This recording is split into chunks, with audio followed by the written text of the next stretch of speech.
Welcome to So I Was in This House podcast. My name is Everett. I'm your host. Sorry for the delay. Some technical difficulties, but we are good to go. So been very, I dropped a couple clips today. I hope you guys enjoyed them. I did one today on, I think Joe and I will have a good time talking about it. Actually, I bring him on here.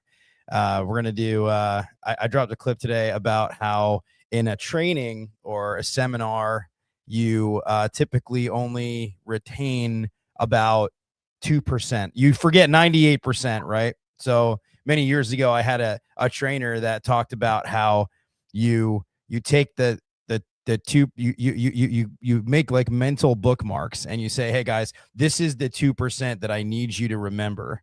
And it always stuck with me ever since that day. But anyway, enough about that. We've actually gone back and forth quite a few times trying to get, trying to get you on here, which has been you're just a very, very busy guy. You travel around all around the country and all around the world.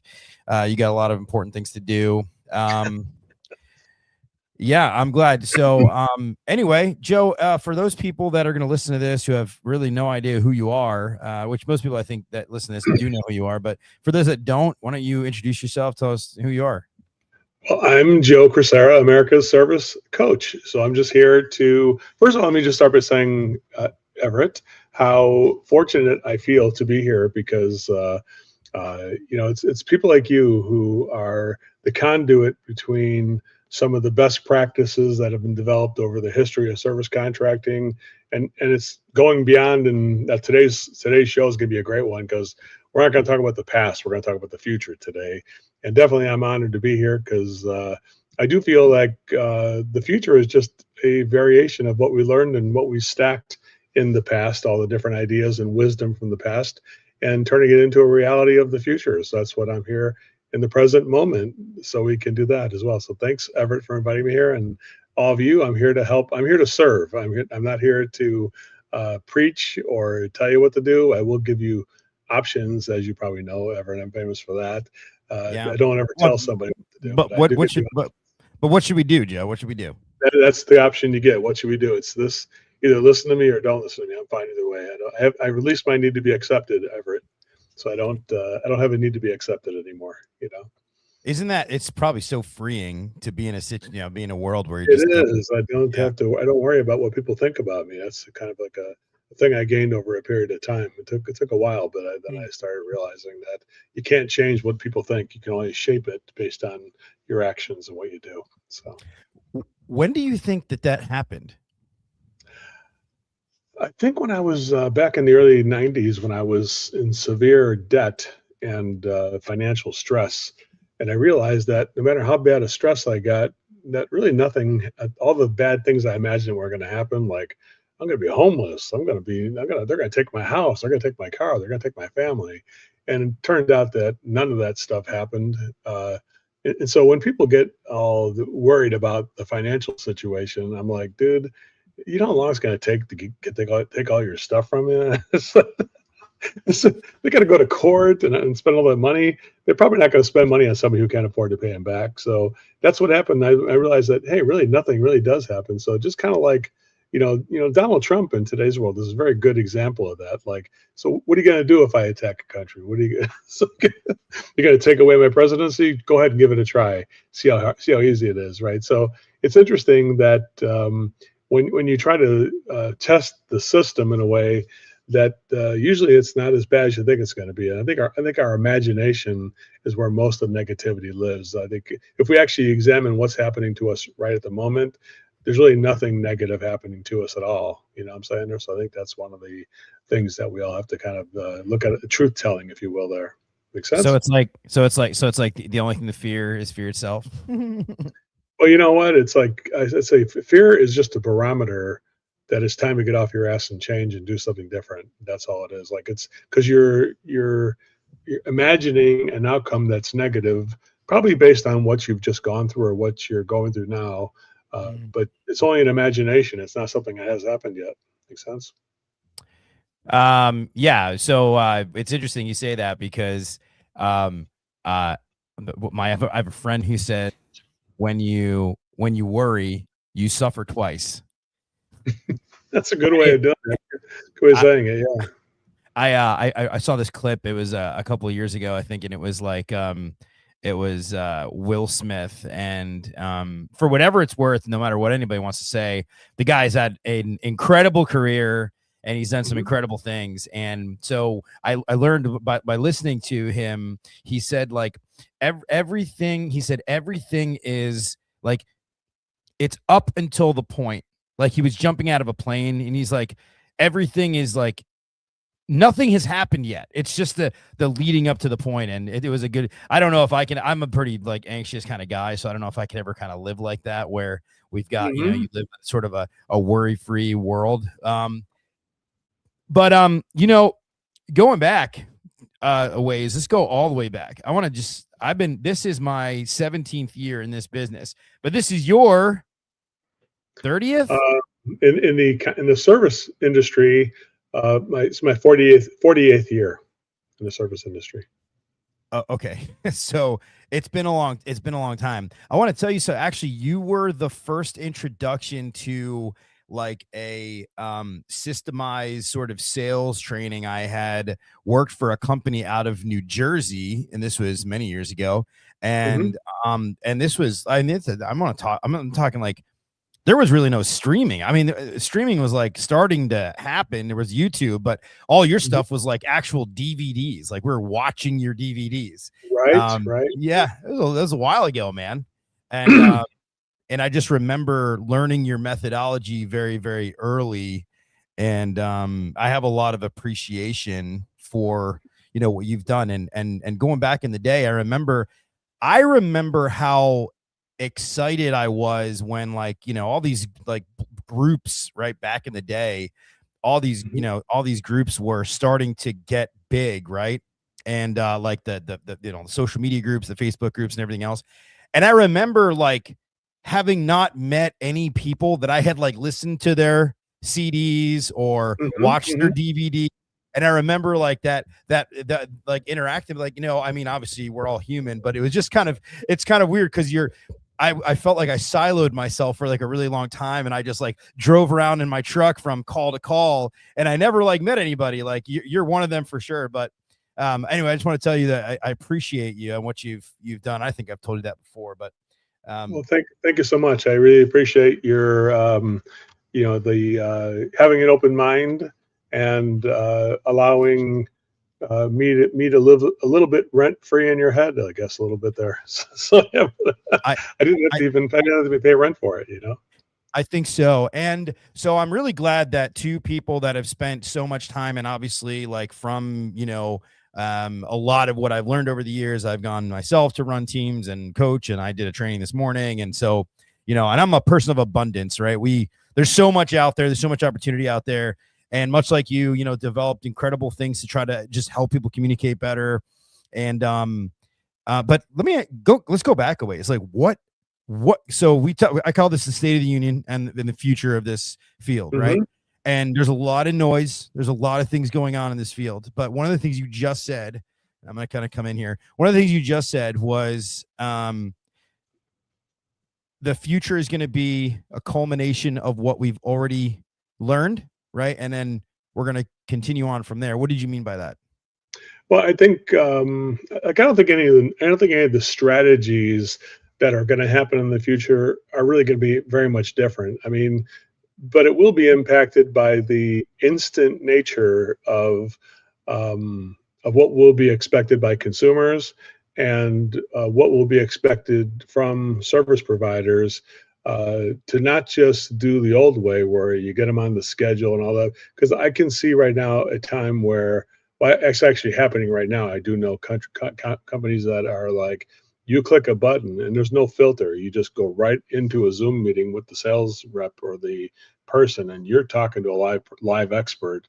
Talk to an expert here. Click here, and instant connection, no filters. And the person who goes on immediately, you get the guy on Zoom or on your phone or on your thing, and you're talking to somebody. And it's like, so what's going on today? Who do I have the pleasure of speaking with? And my name is John. And then the guy's entering it in. So he's taking that information now, not making the consumer fill it out. So, I mean, there's different phases, right? Back in the day, it would be make a phone call.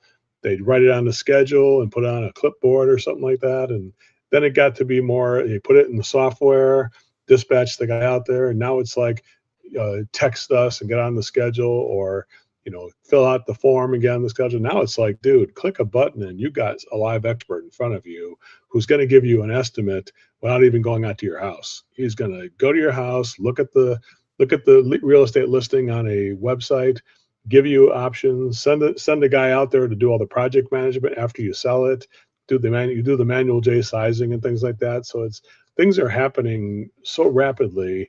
The streamlined communication that's happening now with AI and some of the things there can make the pricing instantly available. Because you remember when you first started, Everett, how long it would take you to say, I need to make up prices for this guy. And you'd go through all the manual J and you spend an hour and a half, 2 hours out there before you give him a price. Now it's like, oh yeah, I see what you got. Just tell me a little bit about your family. How many people live in the home and that kind of thing. Okay, cool. Well, here it is. And boom, customized relevant options that are made by AI with accurate pricing. And then we send somebody out there to verify what we're doing here to make sure it's accurate and that we're good there.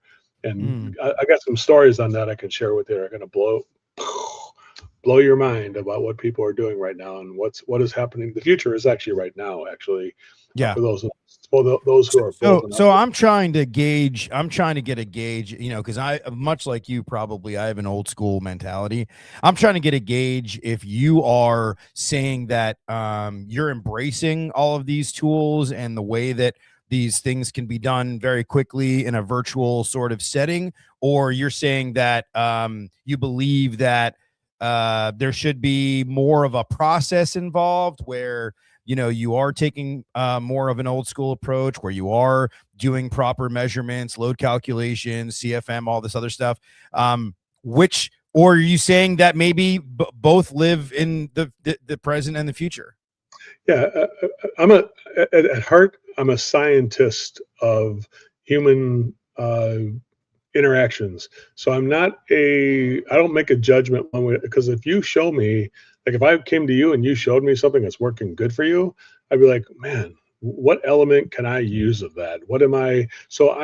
I would say right now at this part of my life, Everett, I have 48 years of experience, but I would say at this phase of my life with all the new stuff that's going on, I'm probably more 70% student and 30% teacher, because the stuff I teach, which is how to connect with people, how to get the science of pricing right, that has been settled. I know what would happen if you use somebody's name between 7 and 12 times in a call.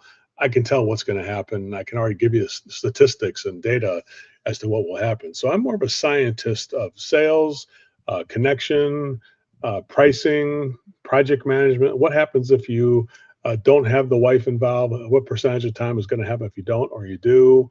What's going to happen? I think so. There's settled facts that happen there, which I think right now is about 30% of what I know. Because the reason I say I'm 70% student, because there's so much happening right now that I would be stupid if I didn't want to learn all the things that are happening now that are going to make all the things I already know be much easier to do. So I would say those things are needed. You're going to have to do a heat loss calculation. You can make sure the ductwork is right and all that stuff. I do believe it needs to be looked at. However, I do believe that because the public does have a need for instant access to the pricing with a monthly payment and all that kind of stuff, you can go forward and look at a system like, if you go to a house that's built in 1978 or online, you say nobody's ever done. Let me take a look at your ductwork. Just tell me, what's the ductwork? Yeah, it's the same old ductwork that's been there since 1978.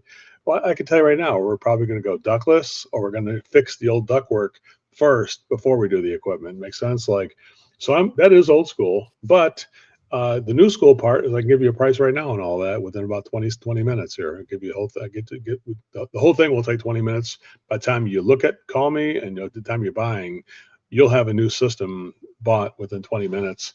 And we'll send somebody out there to verify all that stuff that I'm saying. And we'll give you an allowance if it's less than what we thought it would be, is kind of what's going to happen there. So that's really what a lot of people are doing now that is really advancing quickly. And I'm not a fan of or against it. I'm just a scientist of opportunity, I would call it, that, what's working so I can teach it to my people and learn what it is, and then teach it to all the people who follow me. That's really my job. It's so interesting because I've actually worked with both. I've worked with both worlds, and I've seen both work really well. And so I have a prediction for the future. The company that you build and the philosophy that you employ will be the flavor, will go along with your brand. If you want to do things old school, then you're going to advertise and you're going to brand, hey, we are old school. Okay.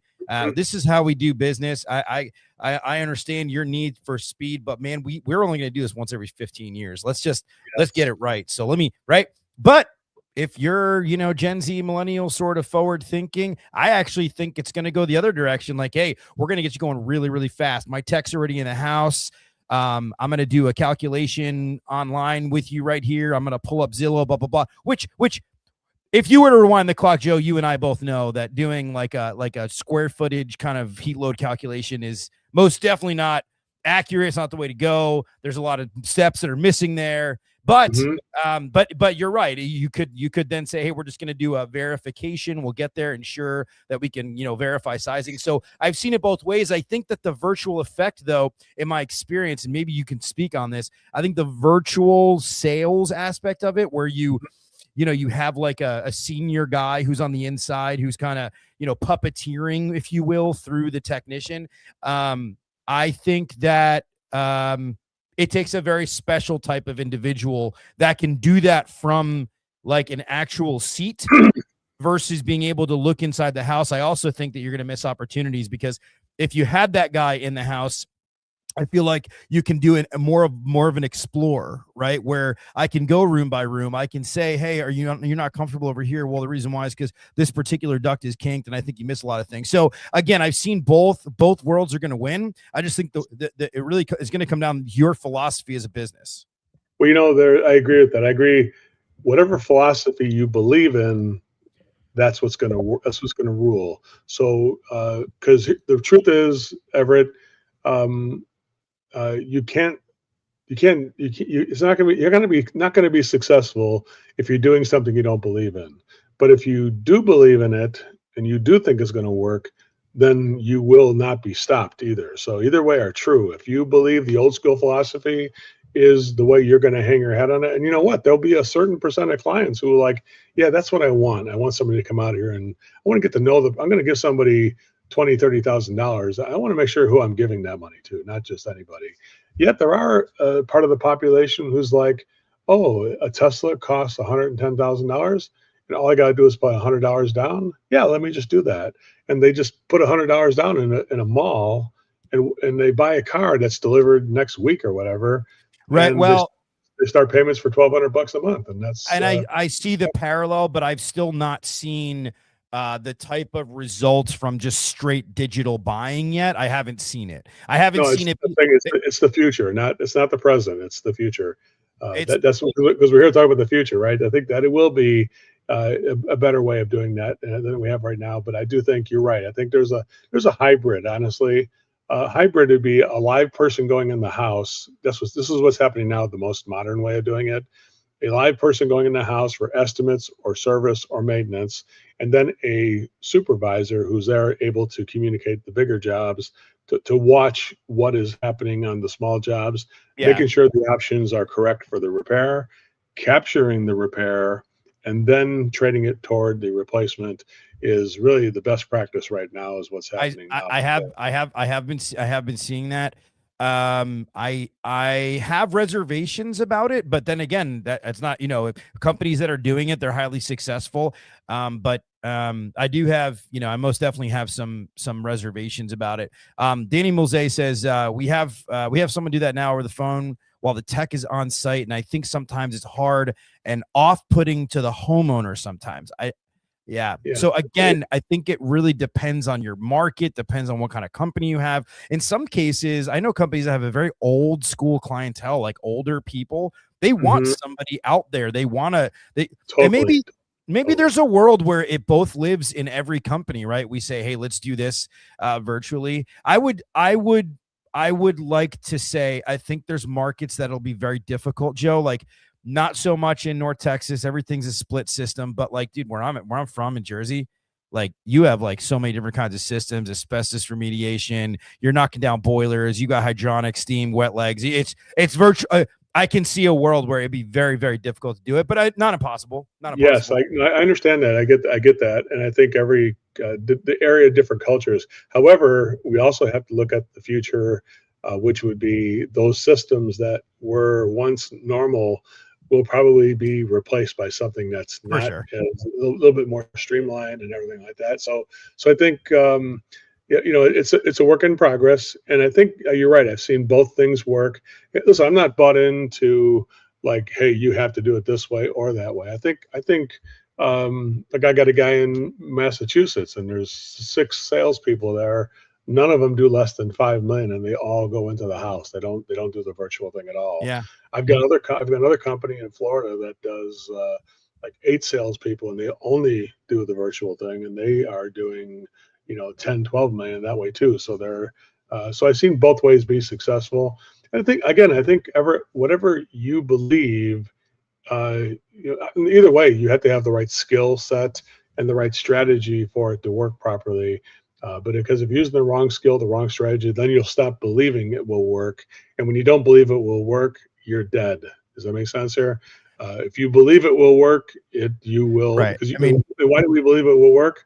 We believe it will work because you are selling stuff. It's working. It's converting. Well, whether you think you're right or you think you're wrong, you're right. Exactly. It's like because if it works, it works. If it doesn't work, then you stop believing. That's for sure. Well, that's just it. And he goes back to like old school Zig Ziglar, right? Like sales in general is a transfer of belief, right? If you don't believe in it. And I remember listening to an audiobook. It wasn't you, but it was at the same time period. And they said, and I think it might have been Zig. And it was like, hey, if you are working for a company and you do not believe in the service or the product that you're selling, that this company is selling, you need to leave that company immediately. You need to resign your position and go work somewhere else. Because if you don't believe in it, then you'll never sell it. You'll never transfer that belief to your homeowners, and you're going to be a terrible employee. I wouldn't want you working from anyway. I completely agree with that 100%, because life is too short to be working for someone where you don't believe in the company you're working for. You're just wasting their time, and you're wasting your time for sure. So, Joe, um, obviously you've been doing this a long time. You've seen changes. This is probably the biggest change that you've seen over the years, right? I mean, going from, I mean, listen, back in the day, it was like you didn't, hey, I can't even discuss pricing with you. I have no idea. I'm going to get my guy out there. He's going to go ahead. He's going to take measurements, right? I mean, there's a whole setup to that. You just rewind the clock, just, some years. And that tune has definitely changed. Same thing with one leg, right? Like, booking one legs back in the day. I remember I worked for a company, like they wouldn't book a one leg. They just wouldn't do it. And now it's like, no, just go out there, run the call. Yeah. I mean, back in the day, the biggest change was going from a thermocouple to spark ignition. It was like, Yeah. it was like that. It was like, oh, it went from 8 SEER to 10 SEER. That was like, the big days. So it was like, oh my God, a 12 SEER, like it's impossible.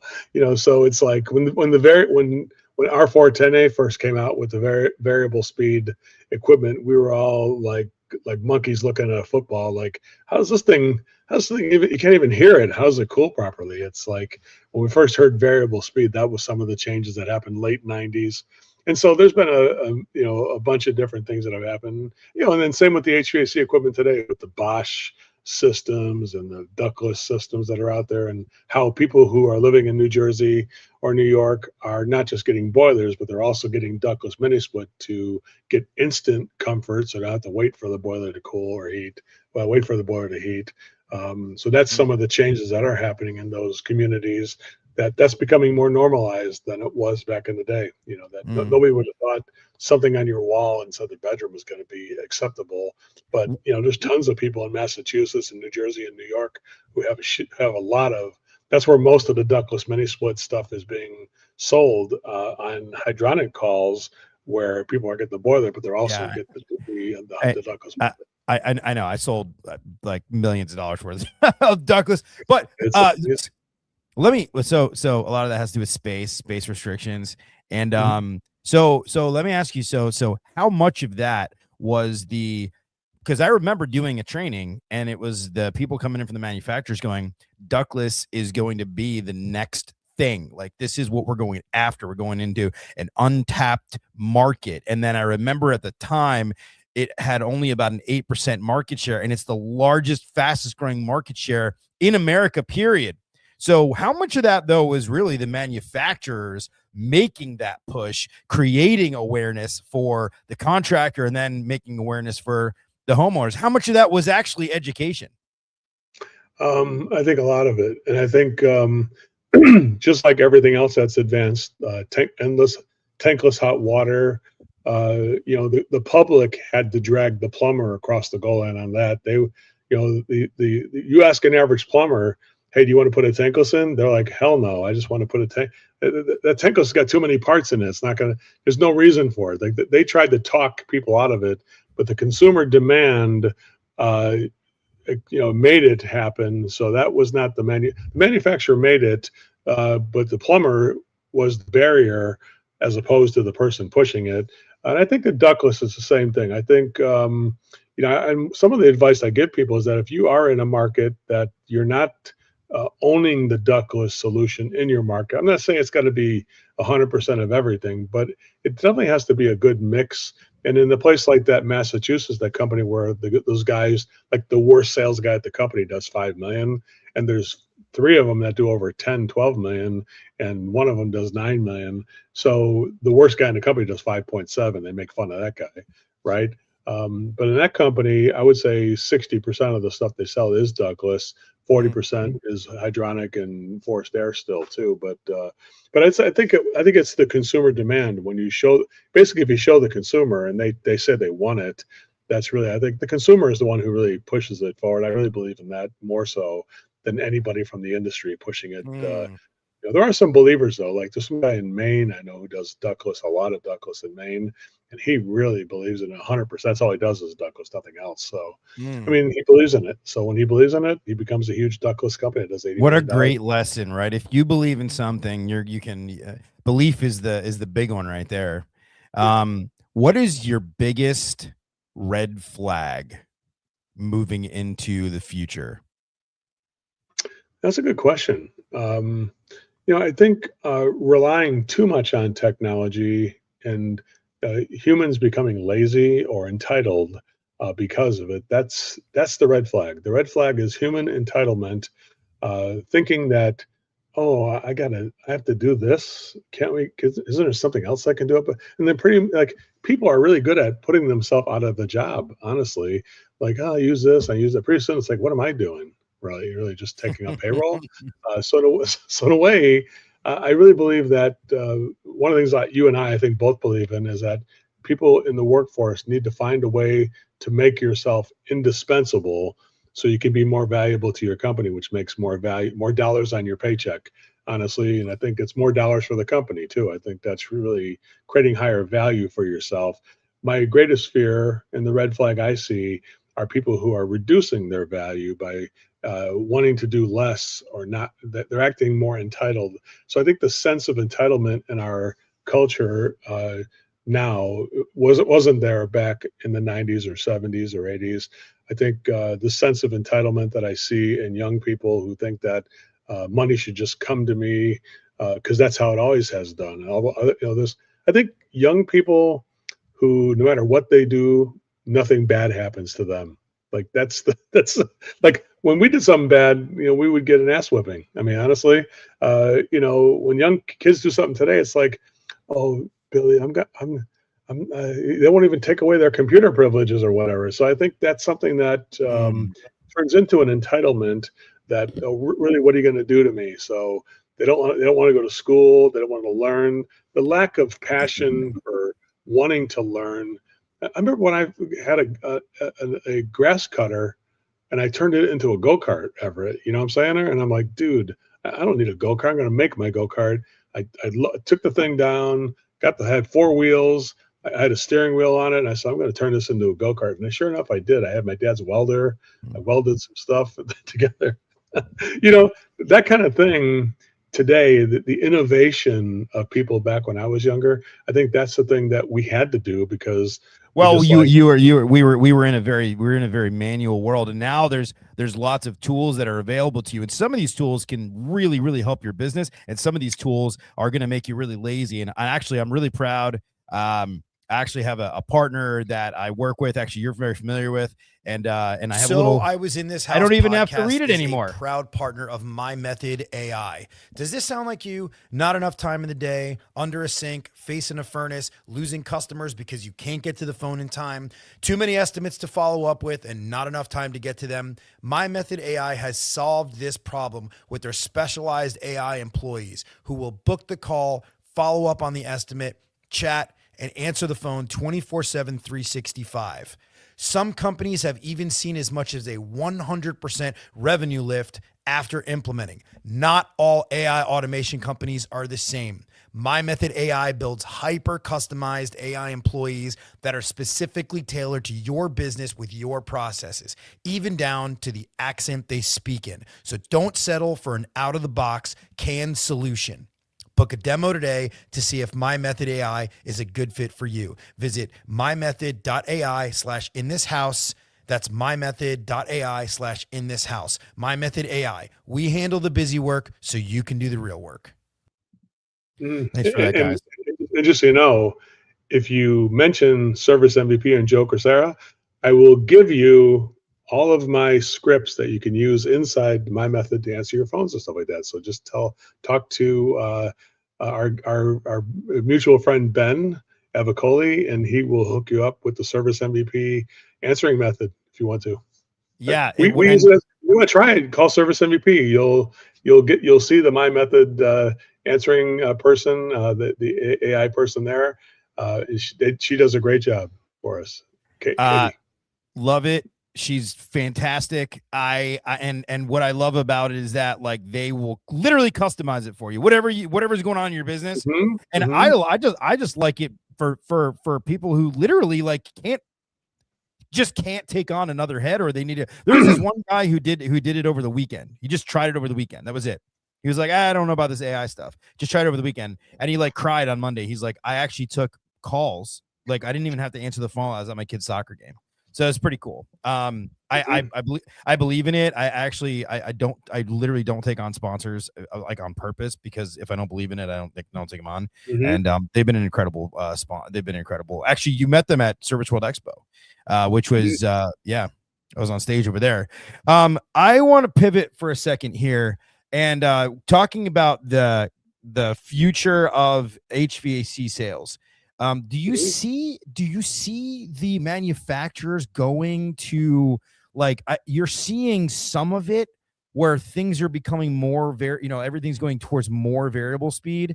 You're seeing the multi-stage two-stagers get pulled off the shelves, and the variable speed becoming more popular. Do you see a world where it just becomes more economically feasible to just have a semblance of variable speed units? I don't see it, but do you see that? Yeah, I do think that. I think because of the demand of the consumer, because when you go into a house where you do have variable speed, the comfort and the noise and the benefits of that, when people do experience that, they're going to be like, wow, we need to get that in our house. So I think the consumer demand, we'll see when you go spend time in a house that does have it. I think you're going to be demanding it. I think even some of that technology will get smaller, and there'll be more of it. Like, I probably think there'll be more of it around the house, and less a central thing, but more individual. So I really believe that the future is more individual comfort, so that you could have a room in a house down on a first floor with a slab where you need to have heating, and then the second, third floor might have a western exposure and needs cooling. And I think and ductless is a start on that part, but I don't think we haven't reached our destination there at all. I think I think really, Everett, the preemption is like when you see the thing with the art on the wall that becomes the air handler. I think it's only a matter of time before all the light fixtures will have air handlers in them, and you'll see a light fixture in your bedroom that's right above your desk that will have an air handler, even spot cooling that area. Not your room might have one next to your bed, a lighting fixture above your bed that will have reading, and also the air handler coming on your bed. And you can even by the foot of I'm talking microclimates inside a room. That's what I see coming. I see that in a room that you'll be able to have, like, the bed will be cooler. Over by the desk, you can make a different kind of a temperature over there inside the same room. I really believe that micro comfort will be something that'll be in the future. Out of all the theories that I have heard over the years of like what's going to happen in the industry, that's like the most tinfoil hat pop, like alien one, that one. I'd not heard that before. I'm glad you said it, because you think you've heard it all, and you maybe you just haven't. I mark my words. It's happening right now. I'm gonna mark them. I'm gonna see how, look, this industry, you and I both know, okay, this industry moves super slow. It does. It moves super slow, and everything moves at a crawl because contractors are very resistant to change. I think that's changing, but contractors are very resistant to change, and then things change. Now, I got to ask you, it's a hot topic, but there are a lot of companies that are implementing this, and there's some that are more on board, or some that are not on board. And I want to ask you about leasing. Do you know anything? Mm-hmm. Now, I'm not talking about, well, I didn't qualify for credit, so now I got to do like the Aaron leasing where I'm, renting my furniture. I'm talking about legit leasing. What are your thoughts on this? Yeah, I think I think anything where you can help consumers or people give the gift of affordability. It's really about again, our life lives moment to moment, day to day, week to week, month to month. And I think it's super cool, honestly, that you're able to own things that there's no way you could afford to buy the whole enchilada, like when you're out of your pocket, or depending on your credit rating and things like that. I think it's really cool that people can own things and pay for them at the time they need them. And then eventually, if they move on from it, I think I realized a long time ago, Everett, that even owning a house, in a way, we're leasing it. We don't really ever. I mean, it's very rare that we actually spend the whole 30 years and pay the damn thing off. And actually, even when we do own it, even then, it's like, we got to start fixing it up. So now we got to do something with that. So I don't think ever really owning something is something I think is in the future. I think will be something that will be less valuable to own anything. And We're I gonna think microclimate our houses, and we're not gonna own the yeah, microclimates. We're just gonna because ownership is also confinement in a way, right? That you're confined to having to own it and keep it, like as opposed to not to, but when you sign the leasing contracts, I mean, those are long-term leasing contracts. So, totally, yeah. so that's But not that is ultimate confinement. I'm by the way, I'm actually hang on for a second, because you could transfer that lease. The next person is going to need to sure if have you sell the house, but if you live there and you're like, I want something new, you got to buy out your lease. It's a messy thing. Although I will say it, I think there's a very specific customer that it's perfect for, and I think that you are 100% right. Moving into the future, I think that making something both like customizable and affordable in a way where it's just a monthly expenditure. It's the same reason how we pay our cell phone bills and our electric bills. Like, we don't see the end of our electric bill, we don't see the end of our gas bill. It just keeps coming. And I think if there's certain people who like, they just want a fixed expense on things, so then they would like they would just opt and say, you know what? I know it's $250 a month, but you know what? It covers my air conditioning, heating, maintenance, everything else. It's in there. I get it's long-term. I know I'm paying more money, but I like the safety and security of it all. Same reason why people are leasing cars, because they're like, you know what? After I'm done, I just like bring it back or whatever it is. So Mhm. I think, but again, and this comes down to like so there's another hot topic, and this I really need your input on, man. We're talking, it's a noisy freaking space, dude. There is so much going on at a time. There's so many voices. Everybody's got their opinions on things. I know you gave sort of a red flag about, what you view into the future as being like over reliance on technology, but let's talk about fatigue, like idea fatigue, right? Like philosophy fatigue, right? Sales tactic fatigue, like customers, contractors can't open their phones or open their laptops or, talk to anybody without just getting fatigued with idea after idea. Oh, I do it this way and I do it this way. What would you say to somebody that has this right now, that is experiencing so much fatigue? Mhm. I would say, what keeps me and my sanity is, and how I maintain what I call serenity, which is underrated, honestly. Serenity means, releasing your need to control everything, accepting the things I can't control, having the courage to change the things you can, and then having the wisdom to know the difference, right? So that's a serenity prayer, it's called, and it's an underrated prayer. Honestly, it's because I think you have to maintain serenity, and you have to say, here's what I say, Everett. I live by a value system. Honesty, even when it's not popular. I'm not afraid to tell the truth, and if it offends somebody, it's the truth. I'm not going to live a lie because I'm not going to live a lie because it would be offensive to tell the truth. I'm going to tell you the truth, even if you're not popular. The quality of the things that I do, I try to make it the highest quality. I try to be as reliable as I can be. I make sure people are safe and healthy, and I believe in the life of service. So those are the things I believe in. So what I look at it like is, do those things overlay onto the values that I believe in? And if they don't, then I just quickly reject it, maybe just for now, until somebody can show me how it can overlay into that value system I have.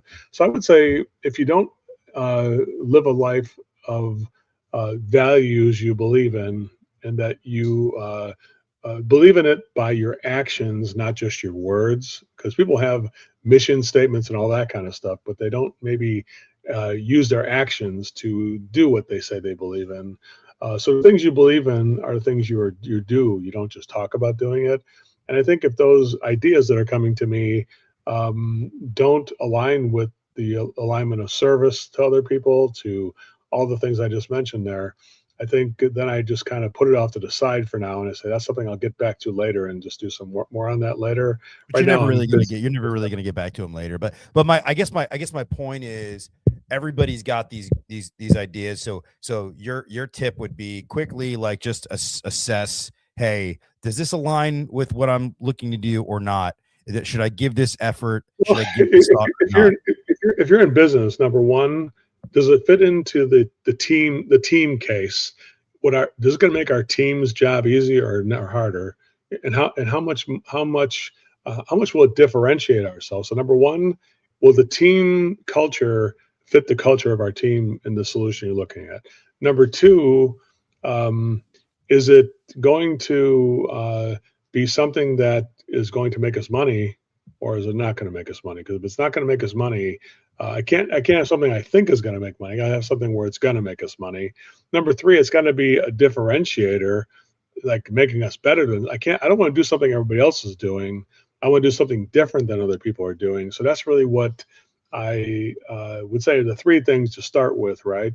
And if it doesn't do those three things, then I'd say put it aside, because your team's not ready for it. It's not profitable, and it's not going to make it. Don't do things that are the same as other people.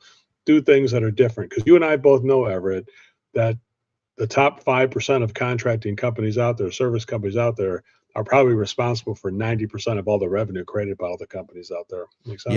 Yeah, for sure. Yeah, I think it's like the 20-80 rule. Like 20% of the reps are responsible for 80% of the revenue. Yeah. I really think that if those 5% of the contractor, I mean, the full picture are probably, I think there's like 600,000 service contractors out there just in HVAC, and but only probably 3,000 of them or 5,000 of them or whatever are really up to par are looking at something like doing something different like that, and most of the people are just still emailing bids to people and things like that. So, makes sense. You still think that's the case? You still think that most contractors are big time? Reason I know, because when I go out and talk to people, I'm like, dude, I call cement heads. There's a shitload of cement heads out there, dude. I mean, there's no doubt about it. People way overrate how much the competition that you have knows.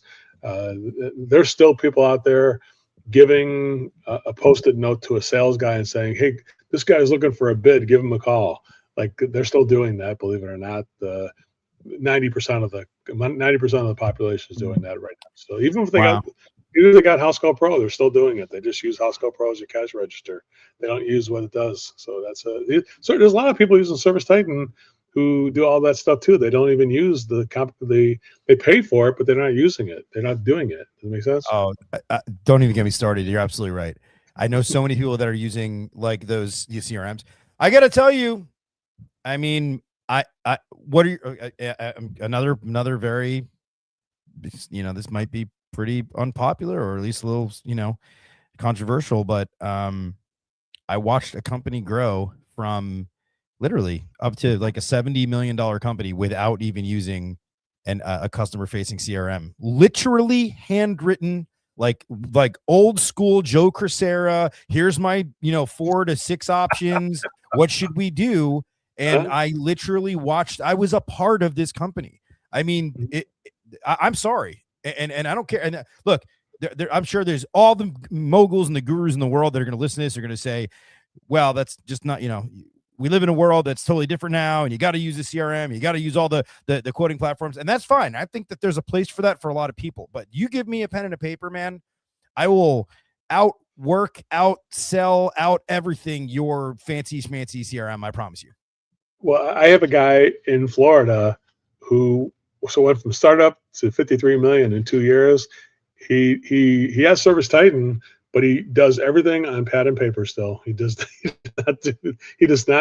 only uses Service Titan as a cash register. He doesn't use it to present the options and things like that. Myself, I've grown up a little bit. I do. I'm open to anything, honestly. You know what? I think if you communicate properly, the medium which you're communicating, the online or paper, it's overrated, honestly. It's like the connection you make with people, the credibility you gain by not just going, I say go with the flow. Only a dead fish or a turd goes with the flow. if you're a sales professional, you have to have boundaries where you establish that with the clients. Hey, listen, no, I'm not going to just put that furnace into that duct system. We're not going to do it until we get the duct system fixed. The kind of person who does that is the one who's going to get the job, because they got boundaries and they're not going to do things wrong. They're committed to the highest quality. And that means sometimes I'd rather turn you down than let you down, honestly. The people who have that kind of mindset usually do better than the people who are just go with the flow and do everything for everyone, you know? Well, I think it goes along with the philosophy of what you're saying. And I love what you're saying, which is like, hey, if you believe it and you're passionate about it, you're probably going to make it work, right? Like it goes back to the, if you think you can or you think you can't, you're probably right. And I like that because what I've learned and what I've learned from people like you, and I've learned from a lot of other people, is you can create boundaries and you can have systems and processes, but there's no one size fits all. Nope. There's no silver bullet, right? Yep. There's great things you can. All right, here. Yeah, I've seen some of the worst sales approaches work because the person believes in it. So I mean, you're right. It doesn't mean because like otherwise it'd be like, how does anybody sell anything if they don't have Joe Crisara? I mean, that's silly to even say that. But there are a lot of people who do sell things and just email the stuff and people buy it because that's how they've kind of conditioned their community, and that's how the best company in that community operates. So yeah, so yeah, you gotta be flexible, but I really do believe that, you know, efficiency is important. I think, you know, you and I using how much energy can we use to be able to have the mental energy for the next client is a key component. That's where the technology does assist us, because it takes way less time and energy for me to create a estimate or a personalized connection with somebody than it did before, for sure. Because it's so rare when people do connect with people. Makes sense.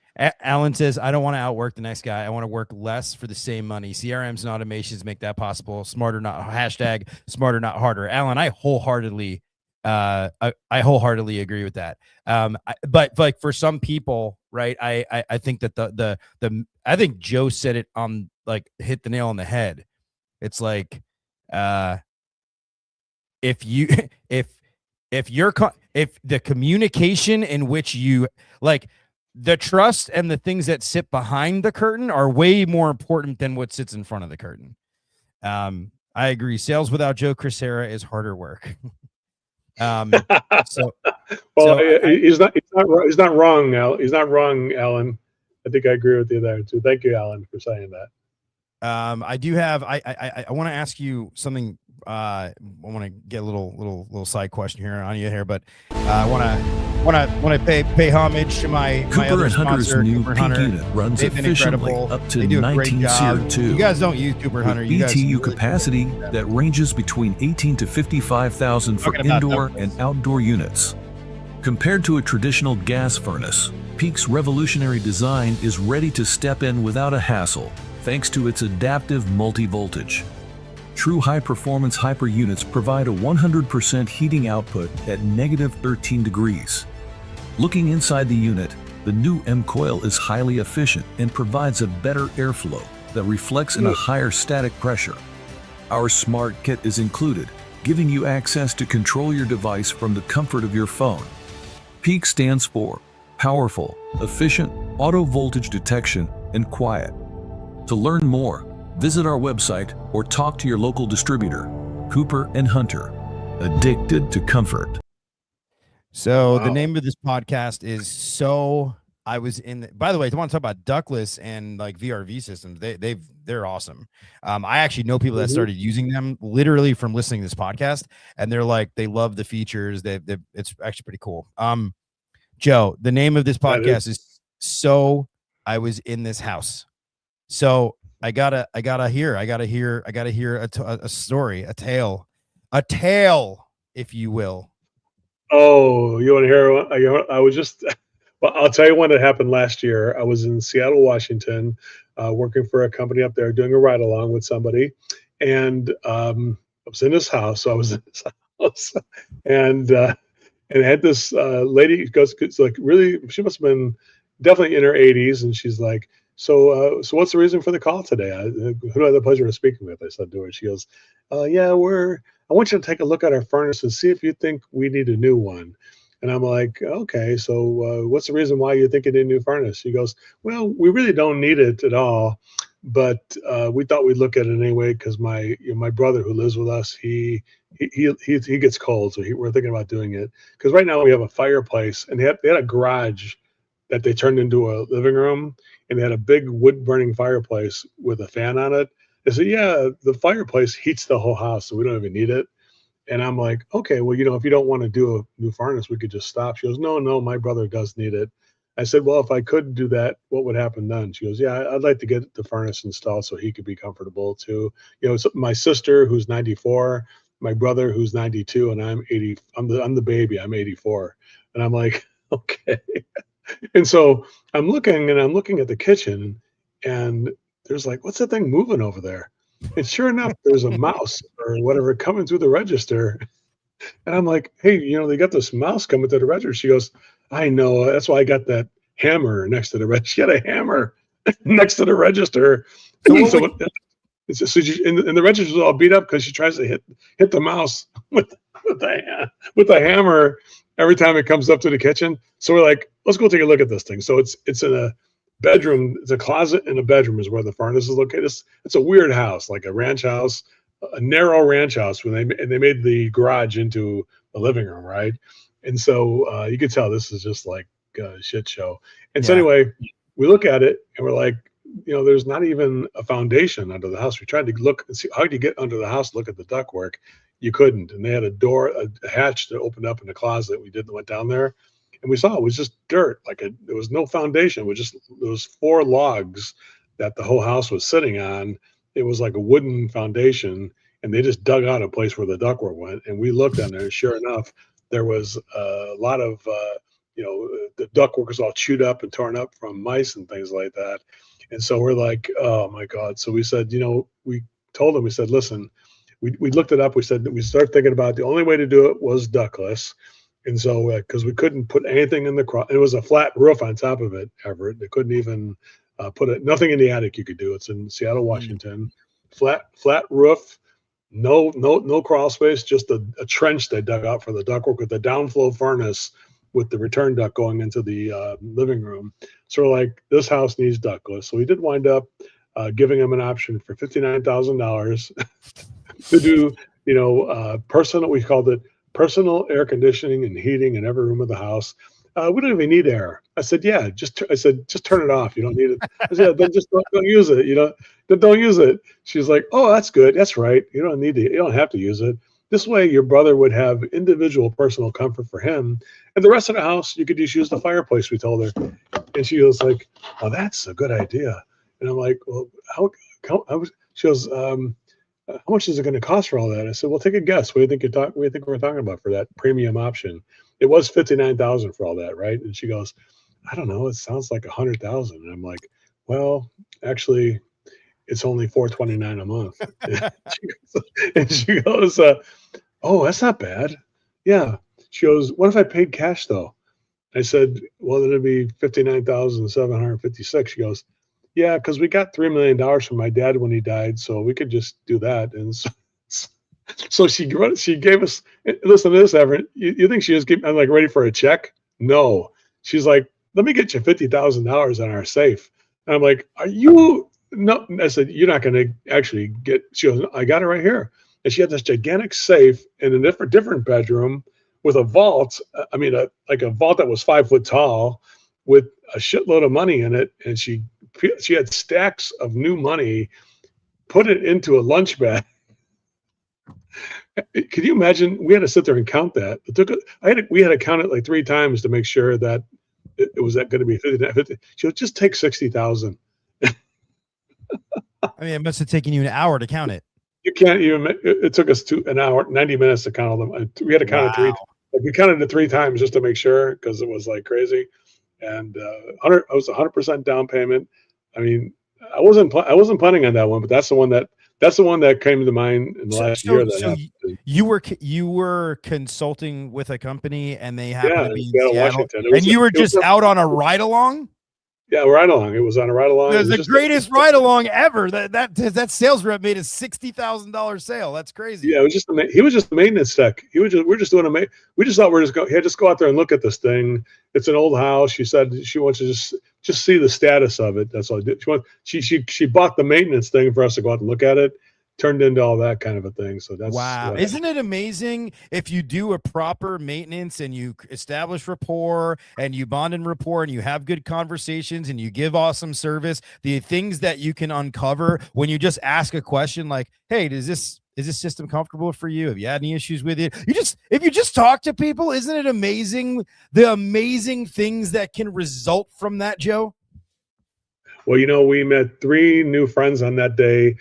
All of them over 80 years old, and they were so happy that they got the kind of service. They were just like, you know what? I'm really happy because we spent like 4 hours on this thing. It wasn't like it wasn't like an easy call. We spent 4 hours on doing this thing. I think we got there about 10 o'clock and we finished about 3 or whatever. Yeah. And got the job set up. But they went ahead and did this ductless system, and but it was honestly. The guy's like, what have you guys been doing on that maintenance call? And it's like, we have to come back to you can imagine we went back to the office. Yeah, here's these bags. With a bag of cash. Can you imagine he hires Joe Crisara to come out there and do a ride along? And Joe's like, hey, by the way, you just paid for all of my I'm like, we need to get back to the office immediately. I said, don't drive anywhere. Just tell the dispatcher we have to come back because. And then, then they told us like, yeah, you can't deposit more than 10,000. So they had to it took them like 2 weeks to deposit the money because they had to do it in like $5,000 increments. So they want the IRS coming out to check it out. Well, you can deposit all of it in the bank. It's just you don't want it. You don't want it to get flagged. If you do more than 10,000, you got to report it to the IRS immediately and take something out of it. So this conversation has like flown by, and I can understand why because there's great topics. I have just 2 things left I want to ask. So one is going to be a question that I have asked on every single episode, and here's how it works. It's very simple.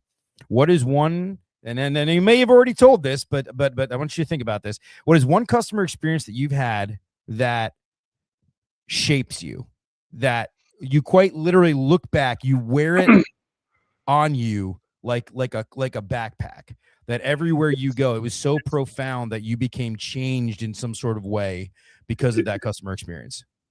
It starts on page 1 of the book, What Should We Do?, which is an Amazon bestseller that has sold over 168,000 copies on Audible and Amazon. On page 1, it starts there. That story, I lead off with it.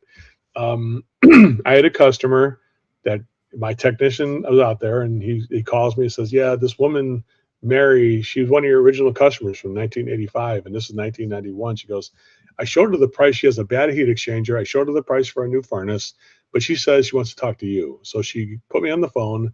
I said, what's going on, Mary? And she goes, yeah, Joe, Glenn told me the price of the furnace is $2,500, but you own the company. And I'm wondering, since you own the company, what could you do for me on this one instead of just Glenn giving me the price? And I said, well, I thought she meant to lower the price. So I dropped the price from $2,500 down to $1,800. And then she's like, oh, that's the best you can do? And I'm like, okay, I'll throw in a free humidifier. And she goes, that's the best you can do? I'm like, yeah, that's it, Mary. And she goes, all right, we'll give you a call tomorrow. And so I called her tomorrow. She didn't call me back. I called her and I said, what's going on? And I thought we had this thing set up where we're going to get the furnace done. She goes, actually, Joe, I found someone who's less money than you. I said, less money than $1,800 for this furnace? I said, who did it for less money? She goes, I don't want to tell you. I said, well, I'm going to come out and look. She goes, well, I'll tell you who it is then. Don't come out. His name is Ron. He's from a different company in Waukegan, Illinois. He's doing it for $1,250. And I'm like, that's crazy because the furnace cost $950 or whatever, $970. And I'm like, you can't make any money. I said, so this guy, she told me who it was. And this guy was I was the president of Lake County Heating and Cooling Association at the time in Northern Illinois.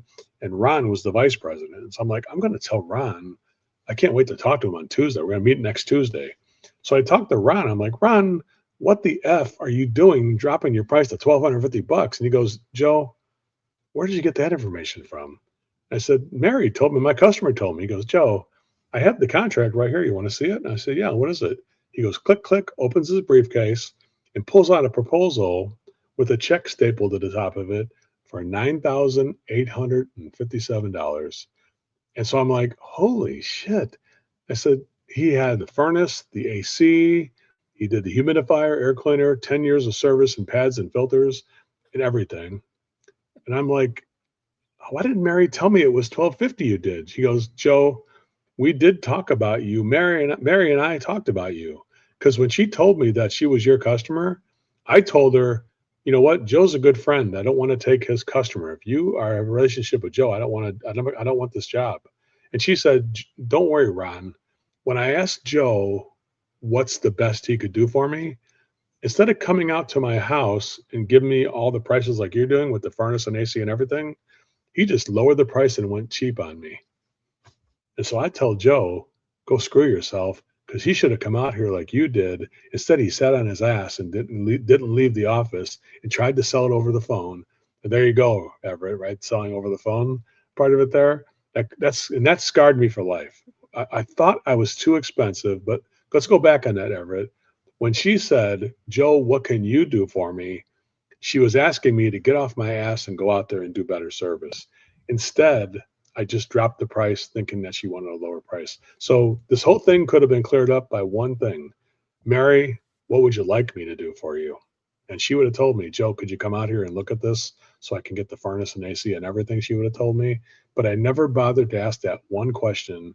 And that has scarred me and to this day, if you say, hey, Joe, can you give me some prices on coaching? I'm like, well, let's find out why you need coaching. I'm not just going to just give you prices for coaching. I need to find out what's going on in your company, and let's find out what type of coaching you need, whether it's live training, online, or whatever. So I will not give a price anymore until I ask more about the situation and question the situation, because that's what's needed. I hope everybody learns a lesson from that. When you think lowering the price is the only way to create value, you are wrong. That's the worst way to create higher value, is lowering a price. And that's my story, Everett. Wow. Drop the mic. That's a really cool story. Mm-hmm. It's right in the page 1 of the book. Read What Should We Do? Right in the first chapter. It resonates right there. That book has sold 168,000 copies and counting. And people are using it for a textbook, Everett, to learn how to communicate with their team. And everybody's buying it for all their employees, because it's got a lot of the stories like that in there, lessons I learned. I'd say at least 60% of the book are things I did wrong, and 40% are things I learned how to do right, Everett. That's what it is. You know what's so funny too, going back on that, I remember it was like 2000 and I want to say 12 or 13, and I don't know, one of my techs was out of the house. I forget, maybe the weather wasn't good, and he's like, hey, there's like 2 basic furnaces here, air conditioners already new. And at the time I was already pretty successful. I'd already done like a lot of money in HVAC sales and whatever else. And I remember, we had a relationship with them. He kind of walked me through. And so I did I quoted it, and, I ended up like quoting it like virtually, like you're saying, right? A lot of these companies are doing right now. And we sold it and we installed it. And my boss, who was actually the vice chair of ACA at the time, national, he came to me and he's like, hey man, I heard you didn't go out to that house. And I was like, yeah, the tech was there, gave me all the information, blah, blah. He goes, well, what do I need you for? And I remember that moment, and I never, ever, ever, never skipped a call ever again. I never, like literally from that moment on, I'm like, I don't care. And I remember going out in, the book's called What Should We Do, by the way, for people in the crowd or asking what it's called. It's called What Should We Do? And we sold 160,000 copies. It's pretty amazing. So very good conversation. I really enjoyed this. Before we wrap up here, okay, a couple minutes left. Tell me what is next. What is next for Joe Crisara? What do you think the next stage right now is in the industry? Like, where are we going? Well, we have been very successful in our client list is like a who's who of contracting. Dave Geiger from Horizon Services, For sure. Gem Plumbing, the people over at Leland from Champion Service, and John Wayne. I mean, it's like I'm very fortunate to have a clients list that we have in effect licensed by being my clients over the years. They've licensed the material to help their companies get to where they're at. And so we're now going to be taking on, if any young people out there who would like to teach the material we have in the book, What Should We Do? And in Service MVP, we have over 10,000 content pieces on video training, audio training, the audio book, everything, workbooks and everything like that. So there's nobody who has more current information on connecting with clients, diagnosing a whole system, and how to get the emotional impact to the client, making the premium mid-range economy choices and making the personal benefit to a client, and then bringing it to a conclusion with the what should we do and managing the opportunity. So that's 4 simple things, but we have a lot of information on doing it. So we are licensing to partners. And so one of the things in the future will be younger people who are, 25, 30 years old, who want to get into training, who are successful and want to do this, to have their own little franchise, but also using our content and our material, and to be able to, because I really think that the legacy I want to leave, Everett, is one where this material lives on way after I die.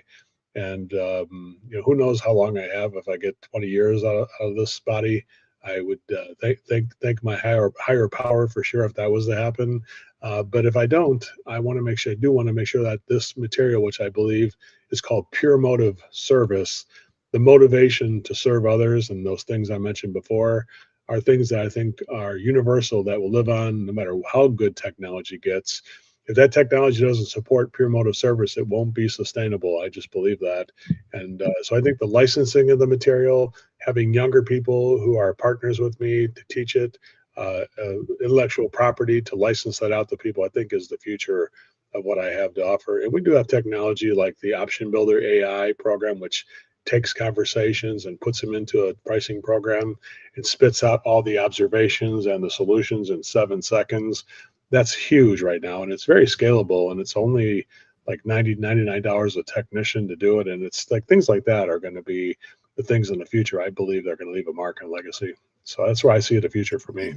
Okay, so that's the future with you. And so I imagine I probably know the answer to this, but moving into the future of the industry, do you see any other than, obviously AI and quoting platforms and everything else, anything else we talked about? Do you see any other changes, philosophical or otherwise? What about consolidation? I mean, do you still see, obviously Champions Group just got bought for $2 billion. What, I mean, do you see this is just going to be a continuing trend?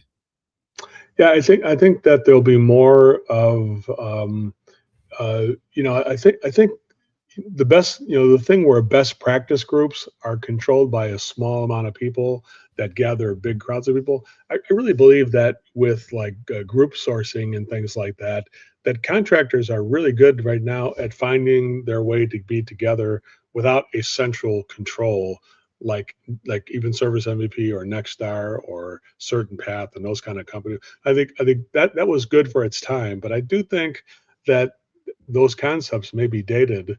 And I think that those kind of best practice groups are stuff that is just happening by themselves without me or without Nexstar or without Certain Path.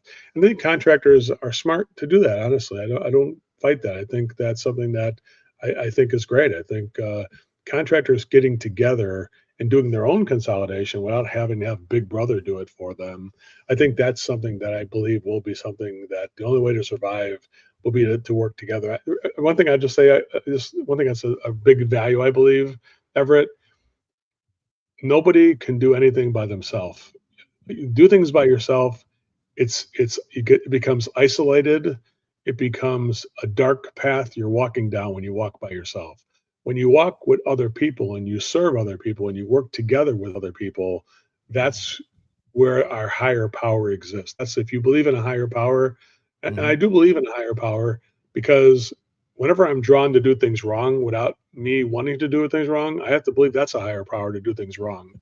To do things right, it takes a higher power inside of you to make an effort to be together with other people. So doing things together with other people is something I think is going to be easier because of technology. And I do believe that that's the future of contracting as a service business, is to get information and peer-to-peer coaching without having Big Brother overlooking the whole thing. I think that's really going to be something that's going Yeah, I'm and to an extent that's actually that's happening now. Hugo is in the audience here. He said, what's the name of the book? It's on the screen right there. It says the book is called What Should We Do by Joe Crisara. Thank you and blessings to you as well. Joe, I'm really sort of like, I'm glad that we got this. I think this actually was the perfect timing for this, even though we've been going back and forth for probably, I mean, it's been months, but you and I are very, very busy. We were always on stages somewhere. We're doing something crazy. So, Joe, I want to say, I appreciate you. And I want to sincerely say that I appreciate everything you've done in the industry. I want to say that I appreciate all that you've done for me personally, as a rep who's done obviously millions of dollars worth of business in the field. And I appreciate you, and I appreciate what you've done and what you've contributed to this industry. And at some point in time, if there is a lifetime achievement award in this world, I really hope that you are the recipient of this award, because it's deserving. And you've spent your life in this industry helping thousands and thousands of people. Obviously, people are reading and listening to your book as well. And I want to say that I'm genuinely thankful for you. So really appreciate you. You know, the reward I have, I don't need any awards or accolades. I'm thankful for the opportunities and the connection with people like you that, we have the same philosophy, which is, I don't believe that. I think it's an open hand, that you extend an open hand to serve other people. It pays you back 10 to 100 times more by the service we give other people. And I really, truly believe you do that, Everett. And that's why I love what you do, and I support what you do 100%. And it's people like you who help the legacy that I have live on. And I appreciate the effort you make with all the people you work with. Well, thank you. I think a lot of people are going to listen to this, especially on audio, as you know, and, windshield time is going to be great. I hope that people got a lot out of this episode. I have coming up, by the way, I have our good friend Glenn Blave from Halo Water Systems, the owner of he's actually going to be my next guest. Ben Avicoli from My Method, defense contractor turned into home services. So literally worked for Lockheed Martin. I have him. His story is fantastic. His episode is getting released in the next few days. And then I have Andy Hobaika. You like a Hobaika from Arizona? He's a great friend, and I love the Hobaika family. Is got to be in the Hall of Fame of HVAC families and he's service incredible. families. I love, he's got an infectious personality. I love talking to him. So Andy's coming on as well. I have so many guests. It's guys, I can't even keep up with my inbox. I have so much going on. I thank you from the bottom of my heart for just allowing me into your listening. This week marked the highest engagement I have ever had on the podcast. I'm literally like interactions in like the almost 100,000 mark, like crazy in the last 30 days. So I'm just glad. I feel very lucky and fortunate to be doing this and talking to people. And so send me messages if there's somebody you want to hear, if there's somebody you want on, please let me know. And I will take it into consideration. Joe, thank you so much once again, and we will see you next